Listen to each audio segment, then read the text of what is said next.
it's kind of close to Valentine's Day. Or because it's the internet, you are watching this now in like, I don't know, August.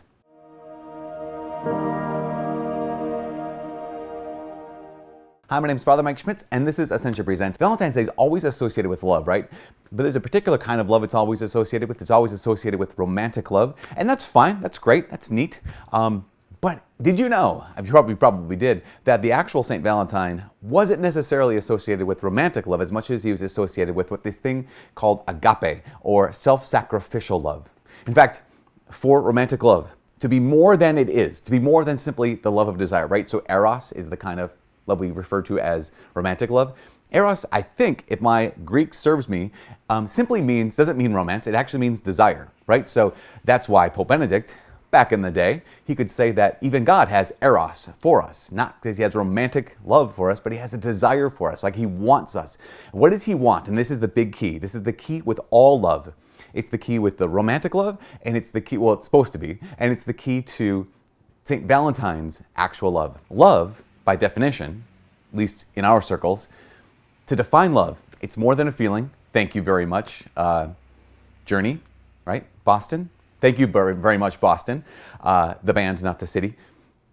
Love is more than a feeling. Love is a decision. What kind of decision? Love is to what? Love is to will the good of the other. That's it. That's the three parts to love.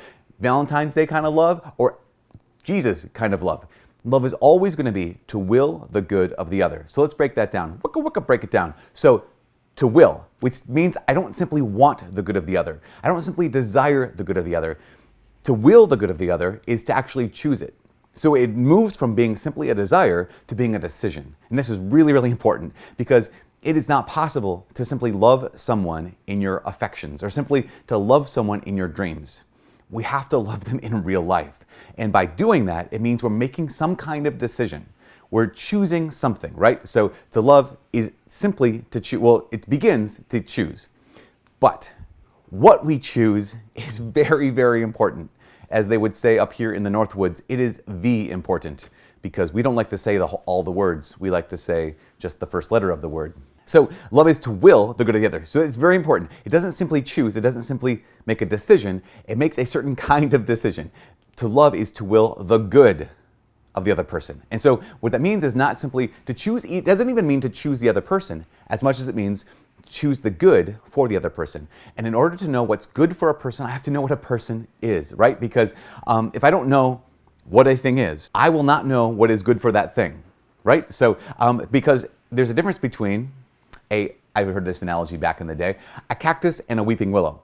So what's good for a cactus and good for a weeping willow is kind of the same things. They need water, they need nutrients, they need the sun. But the amount of water that is good for a weeping willow would drown a cactus. And if you tried to give a weeping willow the amount of water that only a cactus needs, it would starve, dehydrate, whatever. It would kill the weeping willow. So I need to know what a thing is in order to know what is good for it. And if I don't know what a human being is, I won't necessarily know what is good for a human being. If, though, I have the revelation of Jesus Christ, I recognize that a human being is a body-soul composite, that a human being is made in God's image and likeness, that a human being is made in a certain way that if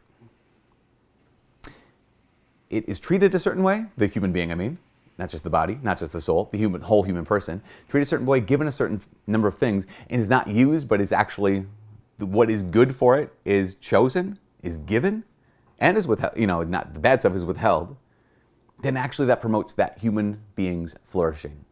So I can't just give the other person, the person I love, whatever it is they want, what I want to really love them, I need to choose what is actually good for them. The third thing is to love is to will the good of the other. The third part of this is the other. And what I mean by that is sometimes we quote unquote love someone because how it makes us feel. But to love them, it's to be about them, right? This is the big deal. It's not simply to desire, but to make a decision. It's not simply to decide anything, but to decide or choose their good. And also, it is to choose the good of the other, like for their own sake. The Second Vatican Council declared that a human being is a creature that God has created for its own sake. So loving must be loving them for their own sake, for the fact that they exist, for the fact that they're in God's image and likeness, for the fact that they're made for love. So on Valentine's Day and every day of the year. To love someone is to choose or to will their good for them. So here's what this comes down to. This is such an interesting component. This is why I'm connecting it to Valentine's Day and talking about like eros, or love of desire, and like Christ love, which is the love of the self-sacrificial love, which is actually the love of St. Valentine, that he was a Christian martyr. But before he was a Christian martyr, he was a Christian witness. This is so important. Before St. Valentine was a Christian martyr, when he gave witness to Christ with his death, he gave witness to Christ with his words, with his actions, and with his life. But there has been a study recently asking millennials, no offense any millennials, but this is a study that has been published by the Barna Group that said almost half of millennials believe that it would be wrong. Sorry, let me clarify this. Half of millennial Christians believe, 47%, believe that it is wrong to share your faith with someone. What? 47% of millennial Christians believe that it is wrong to share your faith with another person. It kind of even cranks up a little bit more. Strongly agree that it's wrong to share your faith with someone in the hopes that they would become Christian. So this is fascinating because what is it when half of Christians believe it's wrong to actually share your faith? Here's what we believe about Christ. Here's what we believe about Christianity. We believe that it's true. It's not just something that's nice to believe. It's not just something that, yeah, if that makes you happy, if it makes you good, that's fine. We believe it's true. And actually, that what Jesus has done for us, he has done for everybody, even if they don't know it. Therefore, to love someone will be to will their good. And what is good for a human being? Well, it's good for them to know the truth.